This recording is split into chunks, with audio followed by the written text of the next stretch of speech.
ETV Bharat Urdu में आपका खैर मकदम है। न्यूज़ टाइम की अहम खबरें।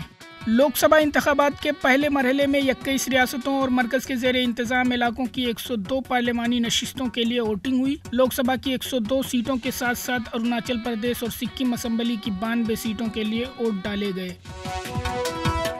लोकसभा इंतखाबात के पहले मरहले में मरकजी वज़रा नितिन गडकरी और सर्बानंद सोनोवाल, किरण Rijiju, Bhupendra Yadav, Sanjeev Balyan, Jitendra Singh, Arjun Ram Meghwal, Nitish परमांग, Congress leader Gaurav Gogoi, DMK leader Kanimozhi जैसे कद्दावर रहनुमाओं की किस्मत EVM में कैद हुई। वज़ीर आज़म नरेंद्र मोदी ने जुमा को उत्तर प्रदेश के अमरोहा में एक बहुत बड़े जलसे आम से खिताब किया। इस दौरान PM मोदी ने हिंदुस्तानी क्रिकेट टीम के स्टार बॉलर मोहम्मद शमी की तारीफ की। PM मोदी ने कहा कि क्रिकेट वर्ल्ड कप में मोहम्मद शमी ने जो हैरत अंगेज कारनामा सर अंजाम दिया वो पूरी दुनिया ने देखा।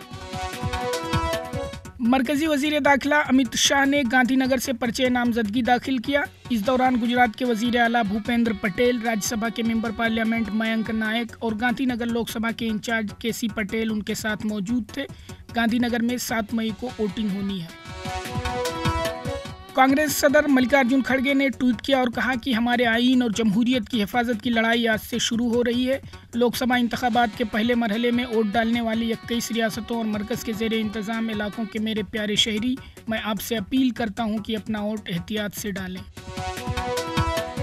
पहले मरहले के तहत जम्मू और कश्मीर की उधमपुर कठुआ लोकसभा सीट के लिए वोटिंग हुई। पिछले आम इंतखाबात के मुकाबले इस बार यहां के लोगों में हक के रायदही को लेकर ज़्यादा जोशो खरोश दिखाई दिया।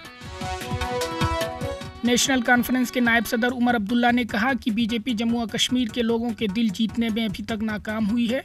उन्होंने कहा कि कश्मीर में BJP अपने उम्मीदवार खड़ा नहीं कर रही है, लेकिन उन्होंने मैदान नहीं छोड़ा बल्कि वो पीछे से लगाम पकड़े हुए हैं।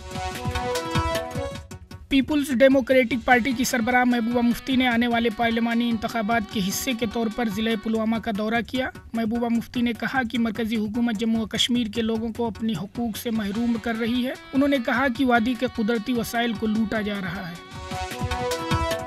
इंटरनेशनल एटॉमिक एनर्जी एजेंसी ने तस्दीक की है कि ईरान की जौहरी तंसीबात को कोई नुकसान नहीं पहुंचा है। एजेंसी का बयान ऐसे वक्त में सामने आया है जब इसराइल ने जुमेरात की रात तेहरान पर ताज़ा तरीन मिसाइल हमला किया है। फ़िलिस्तीन को एक मरतबा फिर अक़वाम मुत्तहिदा की मुकम्मल रुकनीत हासिल करने में दुश्वारी का सामना है। फ़िलिस्तीन को मुकम्मल रुकनीत की सलामती कौंसिल में पेश की गई करारदाद को अमेरिका ने वीटो कर दिया। खबरों के ताज़ा अपडेट्स के लिए ETVBharat.com लॉगिन करें।